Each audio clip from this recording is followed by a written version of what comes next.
मेरू बिजू कनूचा मेरू बिजू कनूच तुई सणी समाले की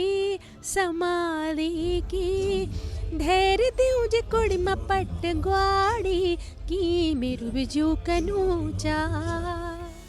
लोगों को बहुत इंतजार है। लोगों ने इससे पहले भी कई गीत आपके और निकी जी के साथ में सुने, लेकिन क्या कोई गीत साथ में अब आने वाला है? दीदी कभी बसों के मतलब दिल्ली की बसों में खाए धक्के। एक दिन भाग रही थी मैं, दौड़ी थी, नेगी जी ने देखा, कह रहे अब ये बनेगी कलाकार। गढ़वाली गीतों की शुरुआत मेरी आदरणीय नरेंद्र सिंह नेगी जी के साथ हुई है। जैसे चार धामों से है, तीर्थ स्थल से है, पर्यटक स्थल से है, वहाँ की वादियाँ लोगों को खींचती हैं, लेकिन लोक संस्कृति के भी लोग दीवाने। बड़े इत्मीनान से बैठे हुए थे, उन्होंने दरी बिछाई हुई थी और हारमोनियम लिया था। मुझे बोला गढ़वाली आती है? मैंने कहा नहीं। तो मी दगड़ी गान बोलो तो गढ़वाली सीखनी पड़ेगी। नेगी जी ने भी बहुत कैसा उत्तराखंड के कई गीतों को अपनी सुरीली आवाज देकर जिन्होंने सदा के लिए अमर बनाया, वो गायिका मेरे साथ मौजूद है। जिनकी मखमली आवाज कानों में पड़ते ही दिलों तक पहुंचती है, वो गायिका मेरे साथ मौजूद है। अब तक आप समझ गए होंगे मैं किसकी बात कर रहा हूँ। सर कोकिला अनुराधा निराला जी मेरे साथ हैं। निराला जी बहुत बहुत स्वागत है। नमस्कार। सबसे पहले तो आपके सभी दर्शकों को मेरा प्रणाम और अभिनंदन। तो आपने मुझे यहाँ पे उसके लिए बोला प्रोग्राम के बीच में, लेकिन शुक्रिया आपका कि आपने प्रोग्राम के बीच में हमें वक्त दिया। जब मैं यहाँ आ रहा था तो मैंने कई लोगों से कहा था कि मैं मैम का इंटरव्यू करने जा रहा हूँ, अगर पॉसिबल होगा तो मैं उनसे आप लोगों के पूछे सवाल भी पूछूंगा। तो अगर पॉसिबल होगा तो उन सवालों को भी लेंगे। और शुरुआत करता हूँ मैं कि आपने बचपन से जो आपकी गायकी शुरू हुई, परिवार में बड़े भाई का बहुत अच्छा साथ मिला, उनके साथ गायकी में आपकी आवाज़ निखरी, तो बचपन कैसा रहा गायकी के अगर मैं बारे में पूछूं तो? गायकी मतलब मुझे पूरा माहौल मिला घर में। मेरे भाई जो है वो काफ़ी टैलेंटेड है और वो सभी इंस्ट्रूमेंट बजा लेते थे। उन्होंने कहीं सीखा नहीं था और मैंने भी कहीं नहीं सीखा था, तो हम आपस में ही गाते थे। ऐसे ही एक दिन हम मेरे पापा जो पिताजी थे वो ARTO थे, तो एक बार उनका इंटरव्यू हो रहा था नजीमाबाद में। ये बात आप भी केस में जा रही है पहली बार। तो मैं और भाई हम बाहर थे, स्टूडियो के बाहर। तो मैं गा रही थी, वो मुंह से तबला बजा रहा था। हाँ, मुंह से तबला बजा रहे थे और मैं गा रही थी। तो हम ऐसे ही करते रहते थे। तो जो वहाँ के डायरेक्टर थे उन्होंने सुन लिया। पापा का इंटरव्यू तो चल रहा था अंदर, तो उन्होंने फिर हम दोनों को बुलाया, गाना गाओ कुछ। मैं घबरा गई, क्या गाऊँ, छोटी तो थी मैं। तो मुझे ध्यान अब नहीं है कि क्या गाना गाया, पर मैंने वहाँ गाया और भैया और मैंने दोनों ने गाया वहाँ पे गाना। तो ऐसे ही शुरुआत हुई, धीरे धीरे हम गाते रहे। तो बाकी उत्तराखंडी गीतों में हिंदी गाती थी मैं। तो मेरे घर में माँ जी और पिताजी दोनों ही गढ़वाली में बात करते थे। तो गढ़वाली गीतों की शुरुआत मेरी आदरणीय नरेंद्र सिंह नेगी जी के साथ हुई है। और बचपन में मेरे बाबा एक बार प्रोग्राम देख के आए थे नेगी जी का, तो उन्होंने घर आके मुझे बताया था कि मैंने अब उनका प्रोग्राम देखा। तो मैं नहीं जानती थी। फिर कुछ दिनों बाद हम गढ़वाल गए, तो मैंने गढ़वाली फिर वहाँ सुने गीत। तो उसके बाद मैं देहरादून आई, तो बाबा ने मुझे बोला कि आज किसी से मिलवाने लेके जाता हूँ। तो फिर वो मुझे ले गए कि नेगी जी के पास। मुझे नहीं पता था कि नेगी जी के पास ले जा रहे हैं। तो उन्होंने बोला कि कुछ सुनाओ बेटा। मैंने कहा मुझे एक गीत आता मुझे बड़ा पसंद है। उस समय न्यू भी वो हिट हुआ था, आया हुआ था वो, तो मैंने वो ही सुना दिया। मुझसे पूछा उन्होंने किसने गाया है। मैंने कहा मुझे बड़ा अच्छा लगता है। तो मुझे कैसेट में वो तो पता नहीं चला, लेकिन मैंने कहा मुझे यही गाना पसंद है, मैं बार बार यही सुनती रहती थी। तो उन्होंने बोला कि ये गाना ना मेरा ही है। फिर मुझे तो मैं चौंकी। मैंने कहा मुझे बाबा मतलब कितनी बड़ी हस्ती से मिलाने लाए। तो पर मैं इतने मतलब साधारण, मतलब कहने को मेरी मैं कहूँ कि शिक्षा मेरे ख्याल से उसी दिन से शुरू हो गई थी कि मैंने देखा इतने साधारण से नेगी जी बैठे हुए हैं। मतलब उत्तराखंड में आज तो जानते ही जानते हैं लोग उनको, उस समय भी बहुत नाम था उनका। और बड़े इत्मीनान से बैठे हुए थे, उन्होंने दरी बिछाई हुई थी और हारमोनियम लिया था। मुझे बोला गढ़वाली आती है? मैंने कहा नहीं। तो मी दगड़ी गान बोलो तो गढ़वाली सीखनी पड़ेगी। मैंने कहा मैं हाँ बोलती रही। मैंने कहा जी जी जी। फिर मैंने उनसे गाने सीखने शुरू किए। तो प्रोग्राम के लिए बुलाते थे, तो 1 साल तक मैंने उनसे गाने सीखे और वो परफॉर्म किए। उसके बाद फिर रिकॉर्डिंग का सिलसिला, रिकॉर्डिंग तब तक नहीं, 1 साल तक नहीं। बचपन आपका कहाँ बीता, पहाड़ में या शहर में? शहर में, शहर में कौन सी जगह? देहरादून। देहरादून। तो देहरादून में इनका बचपन बीता और देहरादून में रहकर गढ़वाली सीखी फिर आपने, और फिर जो गायकी में आपने जो मुकाम हासिल किया है वो आज फीमेल सिंगर अगर किसी की बात होती है उत्तराखंड में तो सबसे पहले आपका ही नाम लिया जाता है। मैं धन्यवाद करूँगी अपने माता पिता का, अपने भाइयों का, अपने पूरे परिवार का, जिन्होंने मुझे इतना, और अपने उत्तराखंडी सभी बड़े सभी श्रोताओं का, सभी दर्शकों का, कि जिन्होंने मुझे मतलब मेरे पहले गीत से ही इतना प्यार दिया है कि मैं जो भी गीत गाती हूँ, उसके बाद तो ये हो गया था कि मेरी जो मतलब गीत आते थे तो लोग सुन के सीखते थे, तो मेरे लिए एक तरीके का वो हो गया था चैलेंज कि मुझे अपनी प्रस्तुतियाँ इस तरीके से देनी, क्योंकि बच्चे सीखते थे मेरी उससे, मेरी गीतों से। तो मैं बड़े ध्यान से करती थी कि चयनित भी गीत अपने ऐसे करूं कि मतलब बचपन से ही मैं, या तो ये कह सकते हैं कि सानिध्य अगर आपको अच्छा मिले तो फ़र्क पड़ता है शायद। तो नेगी जी के संग मैं रहती थी तो उनके हाल भाव चाव देखती थी, तो शायद मेरे पे भी कुछ पढ़ा उसका, तो मुझे भी लगा कि मेरी भी कुछ दायित्व होता है अपने, जो भी शायद कर पाऊँ अपनी तरफ से श्रोताओं के लिए या अपने उत्तराखंड के लिए, तो मैं कोशिश करती हूँ। बचपन में ही आपको नेगी जी का आशीर्वाद एक तरह से मिल गया था। पहले गीत की बात की आपने, ज्योतियन बनूचे, तो अगर इसको गा के नहीं सुनाएंगी तो दर्शक नाराज हो जाएंगे, तो थोड़ा गुनगुना दीजिए। ज्योतियन बनूचा, ज्योतियन बनूच, आज नाच नाची की, नाच नाची की, नचे तुत्वे हतु हतु मधारी की, ज्योतियन बनूचा, मेरु बिजू कनूचा, मेरु बिजू कनूच, तुई सणी समाली की, समाली की, धैर्य देऊ जे कोड़ी मा पट ग्वाड़ी की, मेरु बिजू कनूचा। वाह, कितनी बेहतरीन आवाज़ है। इन गीतों को हम पहले बचपन में टैप रिकॉर्डर में सुना करते थे और फिर यूट्यूब में सुना, और अब साक्षात सुन रहे हैं तो यकीन नहीं हो रहा। सवाल ये पूछूंगा कि देहरादून में बचपन बीता, लेकिन गांव वगैरह आप कहाँ से ताल्लुक़ रखती हैं? जी, मैं पौड़ी से हूँ, और पौड़ी पाबो बाज़ार सुने हो लो आप? बिल्कुल, पाबो बाज़ार तो बहुत फेमस है, गाना भी वहाँ का बहुत फेमस है। से 4 किलोमीटर पहले छानी चोपड़ियों उखा की छाँव में। जी जी। अच्छा, आजकल के गीत जो आ रहे हैं कैसे लगते हैं आपको? अगर आजकल आप जो नए गीत आ रहे हैं, नए गायक आ रहे हैं, तो कैसे लगते हैं आज के गीत? बहुत बढ़िया लगते हैं मुझे तो।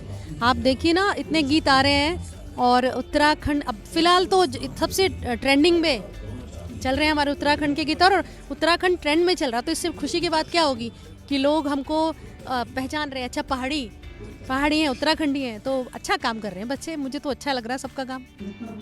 तो उत्तराखंड की पहचान जैसे 4 धामों से है, तीर्थ स्थल से है, पर्यटक स्थल से है, वहाँ की वादियाँ लोगों को खींचती हैं, लेकिन लोक संस्कृति के भी लोग दीवाने हैं। यहाँ महाकौथिक में मैंने देखा कि कई ऐसे लोग थे जो उत्तराखंड से ताल्लुक़ नहीं रखते, लेकिन उनके दिलों में उत्तराखंड बसा हुआ है। उत्तराखंड के लोगों की वो काफ़ी तारीफ़ करते हैं। तो उत्तराखंडियों के लिए आप क्या कहेंगे? क्योंकि शहर में आप रहती हैं, तो यहाँ जो उत्तराखंडी मिलते हैं वो कैसे लगते हैं आपको? मतलब क्या उनके दिलों में चलता है, और कुछ बातें जब आपसे करते हैं तो क्या कुछ लगता है? सबसे पहली बात, मैंने बचपन से महसूस किया और देखा भी है कि उत्तराखंडी बहुत मतलब सीधे होते हैं। हाँ, मतलब चालाकी नहीं होती उनके अंदर। अब क्योंकि कहते हैं ना कि खरबूजे को देख के खरबूजा रंग बदलता है, या वक्त के साथ ज़माने के साथ स्मार्ट होना चाहिए। मगर मेरा मानना है कि अपनी जो हमारी मासूमियत है हमारी, वो बरकरार रहनी चाहिए, जो हम जिस उससे पहचाने जाते हैं। तो वैसे भी छल कपट ना ही रहे तो अच्छा है, अब क्योंकि ऊपर वाला तो दिखता ही है सब कुछ। तो जितने आप सच्चे साधारण मन से रहेंगे उतना अच्छा होता रहेगा। मेरा ये मानना है कि आपके संग अच्छाइयाँ होती रहती हैं। बिल्कुल, ये मासूमियत ही तो उत्तराखंडियों को सबसे अलग बनाती हैं। एक गीत है, मैं दर्शकों को बता दूं कि जो गीत आपने बहुत सुना होगा, मुल मुल कैकू हैसणी छह तू। ये गीत अनुराधा निराला जी ने ट्रेन में सफ़र किया, बम्बई गई, वहाँ एक स्टूडियो में रिकॉर्ड किया, और जब ये यात्रा ट्रेन से कर रही थी तो इनके जहन में एक ही बात चल रही थी कि इतना बड़ा गीत मैं कैसे गा पाऊंगी, क्योंकि नेगी जी का लिखा हुआ गीत था, सोलो गीत जो उन्होंने मैम को दिया। तो इस गीत के बारे में बताएं, और फिर गुनगुनाना तो आपको पड़ेगा। जी, नेगी जी की मुझे नेगी जी का जब मैसेज आया था कि उस समय तो चलते थे, पत्र चलते थे, तो उन्होंने मुझे लिखा था कि इस बार तुमको मैं एक सोलो गीत दे रहा हूँ। तो मेरे लिए बड़ी मतलब मैंने देखा था कि नेगी जी जितने भी पहले गाते थे तो जो फीमेल के सोलो गीत भी होते थे वो खुद गाते थे। तो उन्होंने मुझे पहली बार दिया, तो एक तरीके से मेरे पे बहुत एक रिस्पॉन्सिबिलिटी हो गई थी। तो मैं जब रिकॉर्ड करने के लिए गई वहाँ, तो मुझे बहुत घबराहट हो रही थी। ऊपर से ये रिकॉर्डिंग मेरी पहली तीसरी कैसेट थी, तिले धारू बोला, हाँ, तो उसकी रिकॉर्डिंग मुंबई हो रही थी। वो एक तो सोलो गाना, ऊपर से मुंबई रिकॉर्डिंग, और मुंबई के म्यूजिशियंस तो इतने प्रोफेशनल होते हैं वो लोग। तो जो वहाँ के अरेंजर थे, बेनी जी था उनका नाम, तो मैंने जब गाया तो मैं बड़ा घबरा रही थी। तो उन्होंने मुझे पहले समझाया, कोई बात नहीं। तो निकी जी ने बोला कि हमारे उत्तराखंड की लड़की है, सुनिए आप इसको, बताइए कैसा गा रही है। तो उन्होंने बोला कि अभी ना थोड़ा कच्ची मिट्टी होती है ना जिससे, तो अभी जब ढलेगी तो ये अच्छा आकार लेगी। तो अभी इसका थोड़ा अभी गायकी थोड़ी वो है। तो वो मेरा मतलब वो गीत उनके सामने तो मेरे को बड़े दिमाग में बैठी वो बात। अब गा कर तो सुनाना ही पड़ेगा आपको। मुल मुल के को हंसनी छे तू, हे कुले की डारी, कखितन मेरे आँखों का सुपीन्या, देखितनी आली, मुल मुल के को हंसनी छे तू। वाह, क्या आवाज़ है! इस आवाज़ का जादू है कि उत्तराखंड के लोग इस आवाज़ के दीवाने हैं। आज भी जब लोग इस गीत को सुनते हैं तो उनके दिल खिल जाते हैं। कई लोगों ने मुझे कहा था कि ये वाला गीत, बहुत सारी फरमाइशें आई हैं, इतने गीत तो नहीं ले पाएंगे, लेकिन कुछ और सवाल हैं। सुर आपको कह सकते हैं कि घर में आपके बड़े भाई गाते थे, तो उनसे सीखने को बहुत कुछ मिला। तो कितनी हेल्प हुई आपको एक प्रखर गायिका बनने में, कि आपके पिताजी भी आपको मोटिवेट करते थे, बचपन में आप लता मंगेशकर के गाने सुनती थी, उनके फ़ैन थी, तो कितना आपको सीखने को मिला परिवार से? परिवार से मेरे को इतना सीखने को मिला और इतना मोटिवेशन मिला अपने मेरे पिताजी से, कि मैं 3 भाइयों की छोटी बहन हूँ सबसे, और बहुत लाडली। मैंने उनसे इच्छा जाहिर की कि मुझे क्योंकि मैंने जब दिल्ली में रिकॉर्डिंग की तो सब ने मुझे कहा इस लड़की को सिखाइए कहीं। तो उन्होंने मुझे बोला कि आप दिल्ली आइए और यहाँ पे सीखिए। तो मैंने अपने बाबा को बोला कि मुझे दिल्ली जाना है और सीखना है म्यूज़िक। तो उन्होंने एक बार भी मना नहीं किया मुझे, और मैंने सिर्फ बोला मुझे सीखना है। अब यकीन मानोगे कि मैं वहाँ पे हॉस्टल में इंतज़ाम नहीं हो पाया था, तो मेरे बाबा ने पता किया कहीं पेइंग गेस्ट रखने को तैयार हो। मैंने कहा बाबा आप इतना फेथ करते हैं मेरे पे और इतना वो। उन्होंने कहा हाँ तुझे करना है, अपना करियर बनाना है। देखो बेटा, जब आपको लगन है तो उसके पीछे काम करना पड़ेगा। तो उन्होंने मतलब मुझे बहुत, मेरे को उनसे हिम्मत मिली, जबकि मैं घबरा गई। मैंने कहा नहीं सीखना, दिल्ली कैसे रहूँगी अकेले। उन्होंने कहा नहीं, 6-7 महीने बाद मुझे हॉस्टल मिल रहा था। तो उन्होंने कहा फ़िलहाल ऐसे रहो। फिर उन्होंने पता किया, मैं जब तैयार नहीं हुई तो मेरे फिर रिलेटिव थे, मैं उनके यहाँ रहती। तो अब किसी के घर रुकने में क्या होता है कि रियाज नहीं हो सकता, लेकिन जब तक हम सोना भी जब तक उसमें आग में निकले तो फिर मैं ऐसी बसों में जाती थी। कभी बसों के मतलब दिल्ली की बसों में खाए धक्के। एक दिन भाग रही थी, मैं दौड़ी थी, नेगी जी ने देखा, कह रहे अब ये बनेगी कलाकार। तो मतलब मुझे लगता है कि मेहनत करनी पड़ती है। घर से मतलब पूरा समर्थन था आपको? तो गुरु भी मिली मेरी, शांति शर्मा जी, तो उनसे मैंने सीखा। अब वो है नहीं इस दुनिया में, लेकिन उनका आशीर्वाद हमेशा बना है मेरे पास। मेरे बाबा माँ भी नहीं है, लेकिन आज भी मैं देखती हूँ जब भी मतलब, और मुझे ससुराल में भी बहुत प्यार मिला, और उसी हिसाब से मुझे मतलब उन्होंने भी आगे दिया। मेरे हस्बैंड ने भी मुझे हमेशा आगे बढ़ने की। आपकी बेटी भी वेस्टर्न संगीत में काफ़ी नाम कमा रही हैं। उन्होंने काफ़ी उनके गीत इंस्टाग्राम और सोशल मीडिया पे देखते रहते हैं। आप दोनों की जुगलबंदी काफ़ी पसंद की जाती है, तो कैसा लगता है आपको वो सब? मतलब आप अपनाती हैं वेस्टर्न म्यूज़िक को? बिल्कुल, मैं तो म्यूज़िक तो संगीत है, चाहे वो वेस्टर्न हो चाहे इंडियन हो, और चाहे वो, क्योंकि देखिए फोक सभी में स्वर है, तो कहीं का भी हो, हम किसी का भी फोक सुनते हैं अच्छा लगता है। ऐसे ही वहाँ वेस्टर्न म्यूज़िक भी कई बारीकियाँ जो मुझे नहीं पता थी, जो मैं पहले समझती थी कि वेस्टर्न म्यूज़िक ऐसे ही है, फिर उसने जब मुझे समझाया कि आप ऐसे कैसे समझ रहे हो उसको, तो फिर मैंने उसकी भी उनका भी देखा कि उसमें भी बहुत मेहनत है। तो कोई भी काम छोटा नहीं होता या कोई भी काम हल्का नहीं होता। तो मैं हर तरीके से नेगी जी का नाम बहुत बड़ा है उत्तराखंड में, राजनेता से भी बड़ा उनका कद है और शायद उनसे उत्तराखंड को बहुत पहचान मिली है। उनका नाम जब भी कोई उत्तराखंड वासी लेता है तो बड़े शान से, बड़े गर्व से लेता है। और उनके साथ पहले तो आपके उन्होंने सीखने में आपको बहुत मदद की। मैं उनको अपना गुरु मानती हूँ। कई इंटरव्यूज़ में आपने कहा, और उनके साथ फिर आपने गीत गाए, तो मतलब एक तरह से ड्रीम कम ट्रू वो वाला सीन है।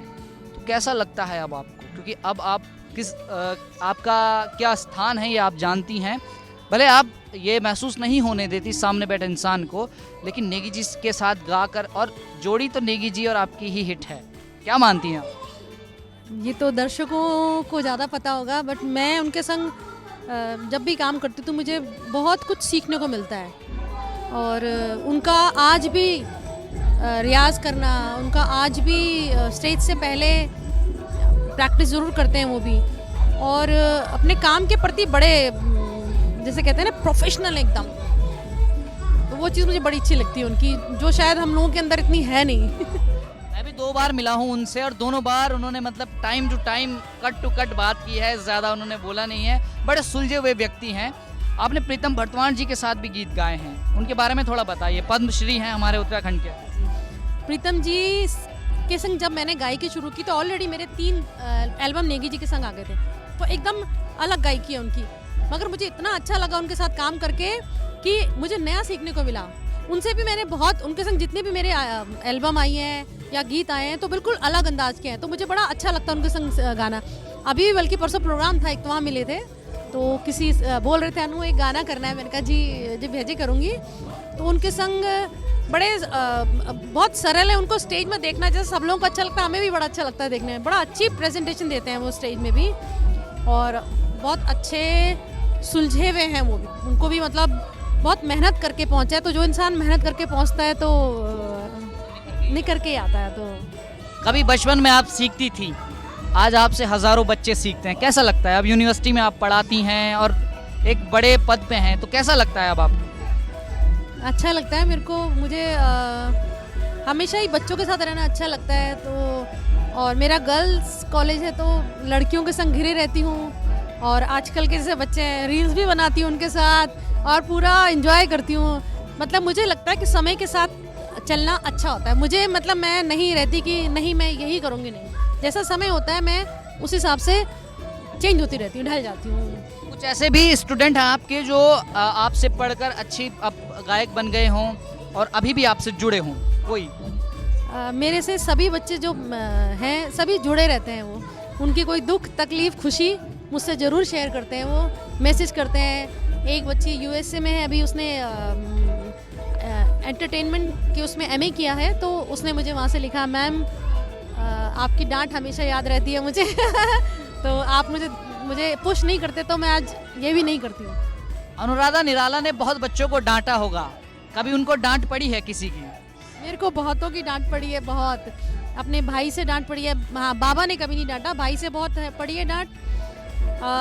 नेगी जी ने भी बहुत कसा है। और एक बार तो स्टूडियो में प्रसन्ना जी जिनके संग पहली एल्बम आई थी, उन्होंने ऐसे ही मैं कुछ गा रही थी तो आवाज़ कम निकल रही थी, तो मुझे डांट लगाई, किन से सीख रही हो? मैंने कहा जी अभी जाके तुम्हारी गुरु से शिकायत करता हूँ, ये क्या कर रही है ये। तो बहुत कई लोगों से डांट खाई है मैंने। राजेंद्र प्रसन्ना जी से भी खाई है। तो ये कि डांट को डांट की तरह ही लें, सीखने की तरह समझें उसको, क्योंकि उसके पीछे हमारे हित होता है, वो हमें सोचना चाहिए बस। लोगों को बहुत इंतज़ार है, लोगों ने इससे पहले भी कई गीत आपके और नेगी जी के साथ में सुने, लेकिन क्या कोई गीत साथ में अब आने वाला है? अभी तो कुछ नहीं, ऐसा कुछ मुझे भी नहीं पता। अभी कोई बातचीत चल रही हो या नेगी जी का फोन आया हो? पहले तो पत्र भेजते थे, अब फोन वगैरह किया हो, बातचीत होती है आपकी नेगी जी से? अभी तो प्रोग्राम तो करती हूँ मैं। तो अभी 3 तारीख को था देहरादून में प्रोग्राम लोक संस्कृति का, तो उसमें गई थी मैं प्रोग्राम में। प्रोग्राम तो करते रहते हैं, क्योंकि अब ना एल्बम का टाइम निकल गया है, तो अब सोलो गीत आते हैं लोगों के। तो जब बनेगा तो अभी बथुआ के लिए गाया था मैंने, फिल्म का गाना होता है तो वो ज़रूर कॉल करते हैं मुझे। अभी बथुआ के लिए गाया था, सुबेरो घाम के लिए गाया, और अब बल्कि भी मेजर निराला का गाना है जो अलो सुनो पोलो सुनो, बहुत पसंद कर रहे हैं लोग उसको, तो वो भी लेटेस्ट ही था। बाकी फिलहाल अभी कुछ नहीं आ रहा। आपका कोई अलग से गाना आ रहा हो नेगी जी के साथ, ना सही किसी और के साथ? हाँ, अभी एक मेरा उनके संग आएगा, किशन महिपाल जी के साथ आएगा, और फिलहाल तो यही है, बाकी अभी देख। अच्छा, आजकल के जो नए बच्चे आ रहे हैं, अगर कोई टिप्स लेना चाहे आपसे या आप उन्हें कोई टिप्स देना चाहें तो क्या टिप्स देंगे? नए आजकल के जो नए सिंगर्स आ रहे हैं, काफ़ी नाम कमा रहे हैं। नाम कमा रहे हैं तो वो ऑलरेडी उनको तो सब आता है, उनको मैं क्या टिप्स दूँ? नहीं, आप वरिष्ठ गायिका हैं और शीर्ष पे हैं इस वक्त, तो आपसे आशीर्वाद उन्हें अगर मिल जाए शब्दों के रूप में, तो आप क्या शब्दों के रूप में क्या आशीर्वाद उन्हें देंगी? मैं वैसे तो सभी बच्चे जितने मैं देख रही हूँ आजकल आ रहे गा रहे सब सीखते हैं, और ये मैं हमेशा से बोलती थी कि संगीत को सीखिए ज़रूर, जितना भी मौका मिले, जहाँ से मौका मिले सीखिए ज़रूर। संगीत ही नहीं, साथ में अपने जैसे अपना हमारा कल्चर, हाँ नहीं लेखनी तो है जो भी है, थोड़ा हाँ कल्चर से भी जुड़े, सभी कर रहे हैं काम और अच्छा कर रहे हैं, सीख के आ रहे हैं और अच्छा कर रहे हैं, बस ऐसी मेहनत करते रहें और अच्छा कर रहे हैं। तो हमारे साथ जो गायिका इस वक्त मौजूद थी, इन्होंने अपने सैकड़ों गीतों से उत्तराखंड के युवाओं के ही नहीं बल्कि बुजुर्गों के, जवानों के, सबके दिलों में इन्होंने अपनी अलग पहचान बनाई है। इनकी आवाज़ का जादू है कि लोग आज भी इनको सुनना पसंद करते हैं। नेगी जी के साथ, प्रीतम भटवान के साथ इन्होंने कई गीत गाए हैं, कुमाऊनी गाने इन्होंने गाए हैं और आज भी ये शीर्ष पर हैं। कैमरा पर्सन रंजीत के साथ विजय नेगी, उत्तराखंड तक।